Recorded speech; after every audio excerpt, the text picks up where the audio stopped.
Bismillahirrahmanirrahim. Assalamualaikum warahmatullahi wabarakatuh. Alhamdulillah, puji syukur kehadirat Allah Subhanahu wa Ta'ala, karena atas izin dan perkenannya kita dapat melanjutkan lagi pembahasan dalam video Angga Suara Channel dengan saya Abdul Muiz Daeng Pawero.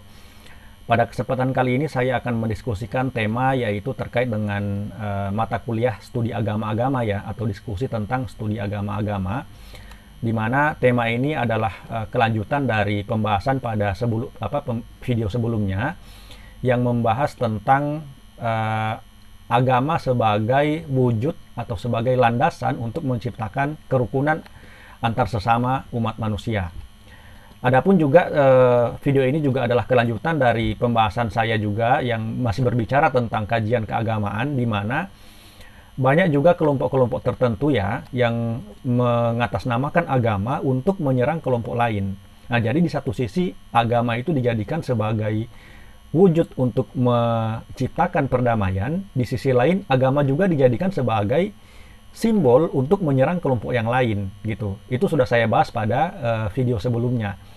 Nah, jadi kelompok-kelompok misalkan yang mengatasnamakan diri sebagai ISIS misalnya, lalu menjadikan sebagai agama untuk menyerang kelompok yang lain gitu, dan juga kelompok-kelompok tertentu yang serupa. Jadi misalkan kita sering melihat kasus-kasus pengerusakan atau pemboman yang dimana kita melihat pengerusakan itu bermotifkan atau berlandaskan agama. Itu sudah saya bahas pada pertemuan lalu. Nah, pada video kali ini saya akan mendiskusikan tentang agama justru sebagai modal untuk membentuk karakter bangsa. Nah, jadi di sini saya akan mendiskusikan bagaimana peran kita sebagai seorang agamawan atau orang yang beragama, di mana semakin kita mendalami agama kita atau semakin kita menjalankan nilai-nilai agama yang kita anut begitu, maka semakin besar pula kecintaan kita terhadap tanah air kita begitu, tempat tinggal kita, seperti itu. Jadi bagaimana seorang agamawan atau seorang hamba, katakanlah begitu, yang mengamalkan ajaran-ajaran agamanya, semakin dia mengajarkan ajaran agamanya, justru dia semakin mencintai tanah airnya gitu. Baik, mari kita simak.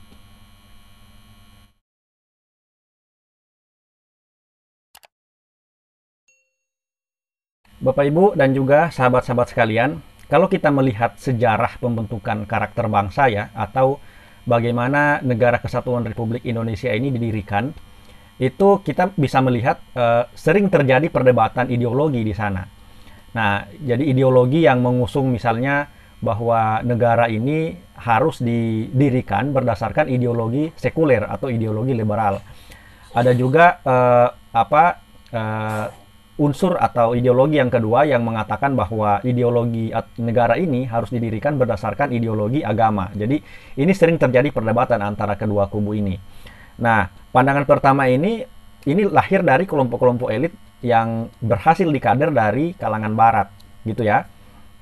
Jadi orang-orang yang dikader dari atau orang-orang yang berasal dari lulusan pendidikan dari barat itu biasanya mengusung pemikiran untuk membangun bangsanya berdasarkan gagasan-gagasan liberalisme, gitu. Jadi tidak ada sangkut pautnya dengan unsur agama. Kebebasan individu, bahwa negara itu harus memberikan kebebasan sebebas-bebasnya begitu kepada individu begitu. Nah, itu gagasan sekulerisme atau liberalisme. Nah, terus yang kedua yang mengusung pemikiran bahwa negara ini atau Negara Kesatuan Republik Indonesia itu harus berlandaskan agama gitu. Jadi kalau yang pertama tadi berdasarkan sekulerisme atau liberalisme, lalu kalau yang kelompok kedua itu mengatakan bahwa negara ini harus berdiri berdasarkan landasan agama gitu, atau landasan teologi. Kita misalkan melihat sejarah di mana sebelum diresmikannya Pancasila, itu 5 sila itu, sila pertama itu kan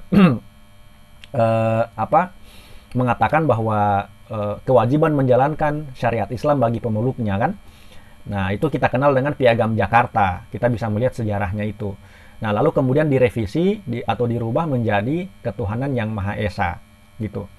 Nah, itu bahwa sila pertama Pancasila yang diawali dengan bahwa kewajiban menjalankan syariat Islam bagi pemeluknya itu kan menandakan pengaruh bagi kelompok politik agamis ini untuk mengusung atau untuk menjadikan negaranya sebagai negara yang berideologi agama begitu, atau yang landasan negaranya itu berlandaskan agama begitu.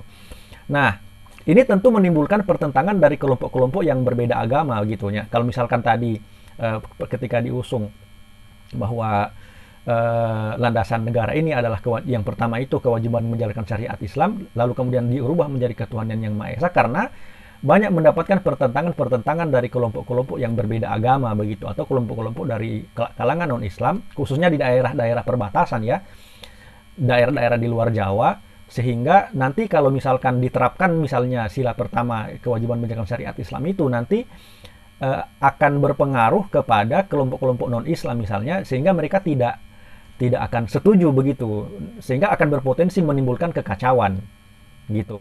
Jadi kalau dalam pandangan sekuler liberal mengatakan bahwa negara ini harus berasaskan atau berlandaskan liberalisme, yang kedua itu mengatakan bahwa negara ini harus berlandaskan agama gitu. Jadi ini dua pandangan ini tentu adalah pandangan yang saling bertentangan. Nah, untuk menetralisir kedua pandangan ini, maka muncul pandangan ketiga, itu namanya kita katakan saja nasionalis moderat. Nah, jadi negara ini tidak berlandaskan sekulerisme atau liberalisme dan juga agama, tetapi berlandaskan kebangsaan atau berlandaskan Pancasila. Seperti itu. Nah, kita tahu bersama Pancasila itu sudah terakumulasi di situ gagasan-gagasan kebebasan individu, hak asasi manusia, termasuk juga gagasan agama gitu.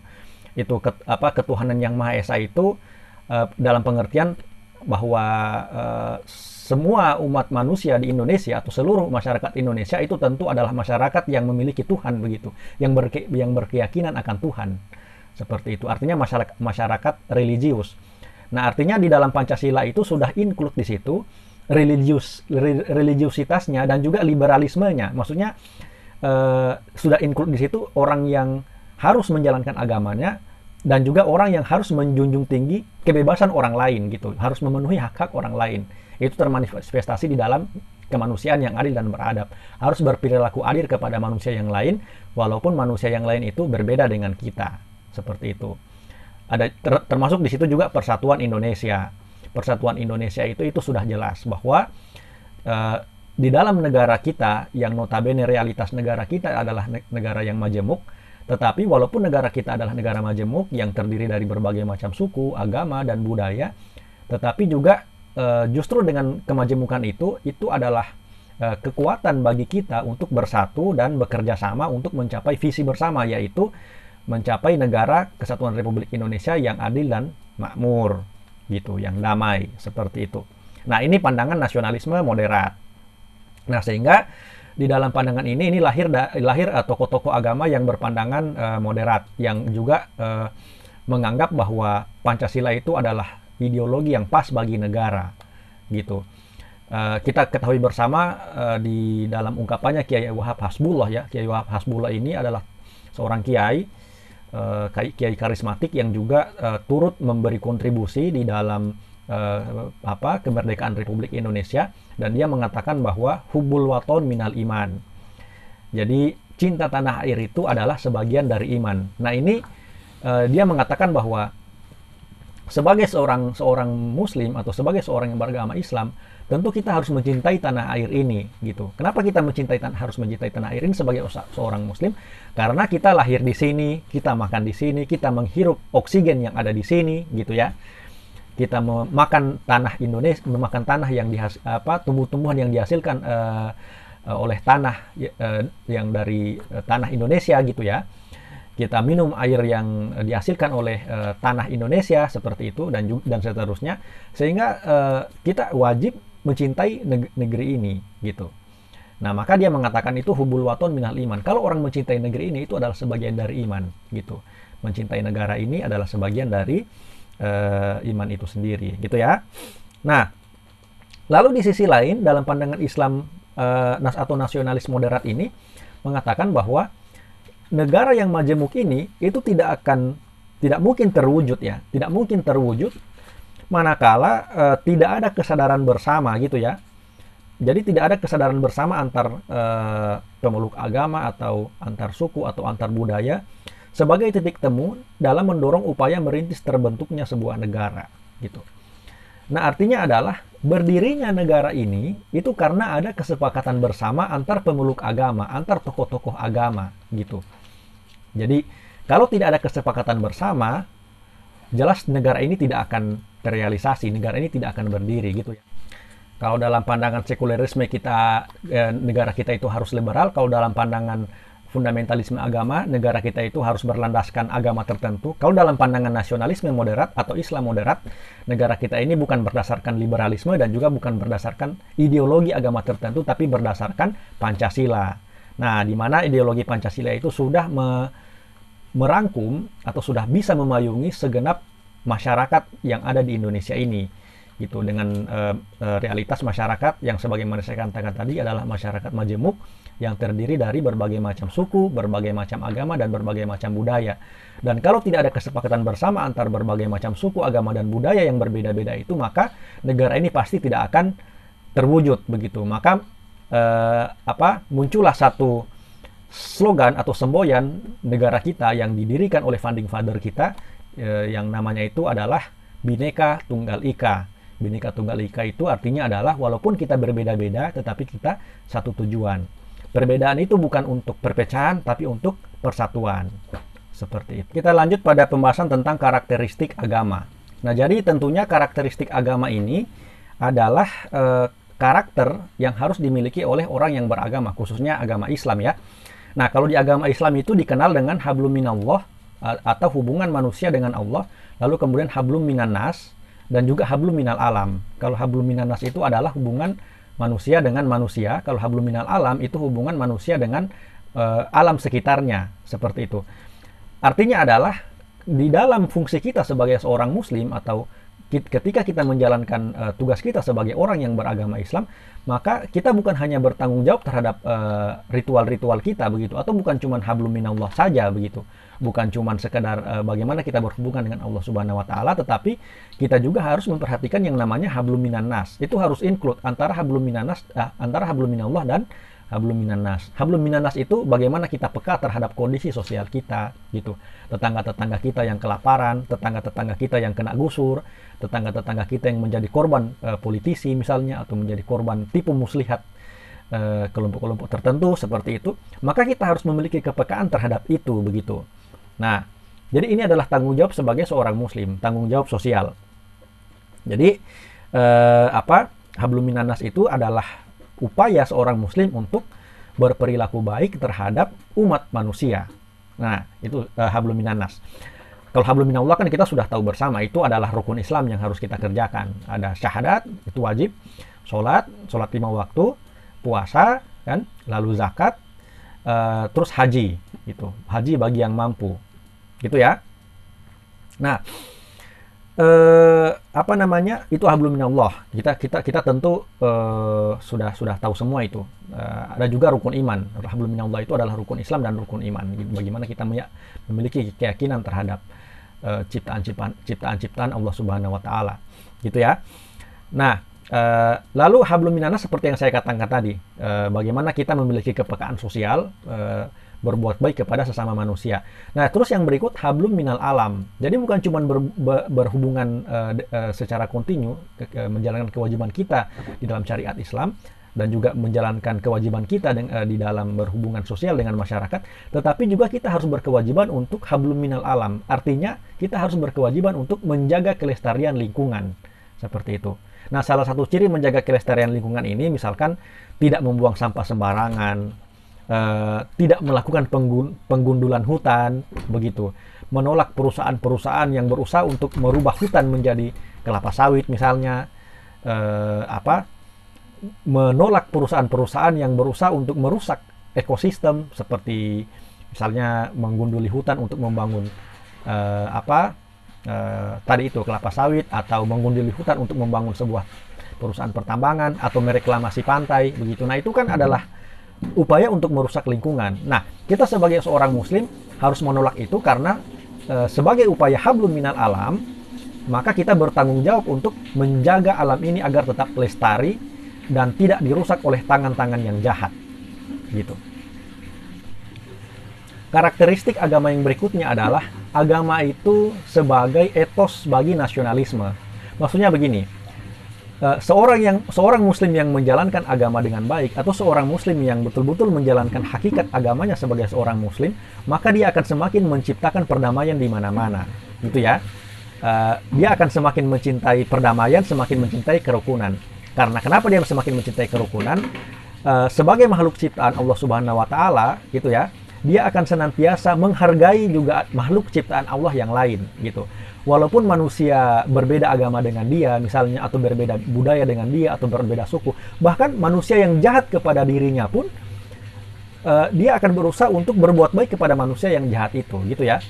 Jadi Rasul dulu itu kan ketika dilempari kotoran, dilempari batu dan seterusnya, Rasul tidak balik menjahati orang yang melemparinya, malah memberikan kasih sayang kepada orang itu, begitu. Sehingga dengan kasih sayang itulah orang-orang yang tadinya memusuhi Rasul itu kemudian berbalik mencintai Rasul dan masuk Islam, gitu. Jadi cinta perdamaian, gitu ya.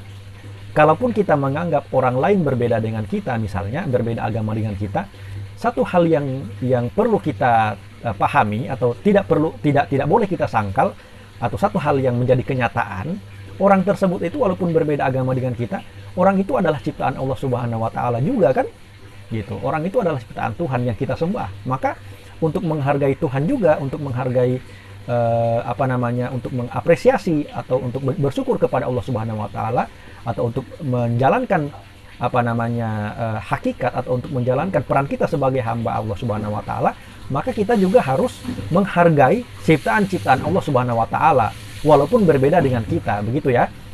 Walaupun bahkan orang tersebut memusuhi kita, gitu. Orang yang memusuhi kita itu juga adalah ciptaan Tuhan, gitu. Terlepas dari apakah perilakunya baik atau buruk, gitu ya. Nah, dia juga adalah ciptaan Tuhan. Maka ciptaan Tuhan itu walaupun baik atau buruk, fisiknya baik atau buruk, gitu ya, kelakuannya baik atau buruk, kita juga tidak boleh menafikan bahwa kita juga harus menghargai ciptaan Tuhan itu, begitu. Nah, maka dengan demikian, dengan konsep cinta damai itu, gitu ya, kita telah berhasil, atau kita telah perlahan-lahan ya, atau kita telah perlahan-lahan menerapkan, gitu ya, konsep karakteristik bagaimana menjadi muslim yang baik, atau bagaimana muslim yang menjadi seorang muslim yang sekaligus menjadi warga negara Indonesia yang baik, seperti itu. Jadi kita sudah punya sumbangsi yang besar begitu terhadap, atau kita sudah punya kontribusi yang besar terhadap upaya untuk menjalankan perdamaian. Jadi kita sudah membantu pemerintah sebenarnya. Jadi sudah membantu polisi, sudah membantu tentara. Jadi polisi dan tentara sudah tidak perlu sibuk-sibuk lagi untuk mengurus premanisme, untuk mengurus orang-orang jahat dan orang-orang yang yang kelakuannya tidak baik, begitu ya. Karena kita sudah membantu mereka untuk berupaya mengurangi kejahatan itu dengan mencontohkan perilaku-perilaku baik dan mengkampanyekan tentang perdamaian. Karakteristik agama yang berikutnya yaitu agama sebagai landasan teologis untuk melawan kezoliman dan penjajahan. Nah, jadi agama ini bisa dijadikan sebagai landasan teologis untuk melawan kezoliman, gitu ya. Kita misalkan melihat sejarah bagaimana orang-orang pesantren itu dengan ideologi Islamnya yang dipelajari di pesantren itu berupaya untuk melawan atau berjihad melawan penjajah pada waktu itu, gitu ya. Kita bisa pelajari dari sejarah, misalnya di bukunya Islam Pasca Kolonial karyanya Ahmad Baso, itu banyak sekali atau pesantren studies ya, kita banyak sekali mempelajari di situ bagaimana peran pesantren di dalam melakukan perlawanan terhadap penjajah. Kalau yang kita kenal sekarang ini kan di tanggal 22 Oktober, di mana pada tanggal itu dikeluarkanlah fatwa resolusi jihad ketika pada waktu itu Indonesia itu akan kembali dijajah oleh Inggris yang waktu itu dipimpin oleh Jenderal Malabi. Nah, sehingga Kiai Hasyim Asy'ari, Hadratus Hasyim Asy'ari yang pemimpin pesantren Tebu Ireng itu mengeluarkan fatwa resolusi jihad, di mana masyarakat yang berada di radius Surabaya, gitu ya, itu wajib melakukan perlawanan terhadap penjajah, gitu. Jadi wajib angkat senjata pada waktu itu sudah jihad gitu ya, melawan penjajah. Itu tanggal 22 Oktober 1945, sehingga tanggal 22 Oktober itu kita kenal dengan Hari Santri Nasional. Karena pada tanggal itu dikeluarkanlah fatwa resolusi jihad untuk melawan penjajah gitu. Nah, jadi pada waktu itu orang-orang pesantren memang sudah berjihad untuk melawan penjajah gitu.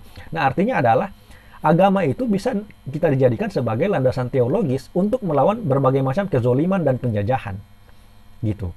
Nah, jadi konsep-konsep agama itu juga bisa kita gunakan untuk melawan kezoliman ya, karena kezoliman itu juga adalah tidak baik bagi kelangsungan kehidupan beragama kita gitu.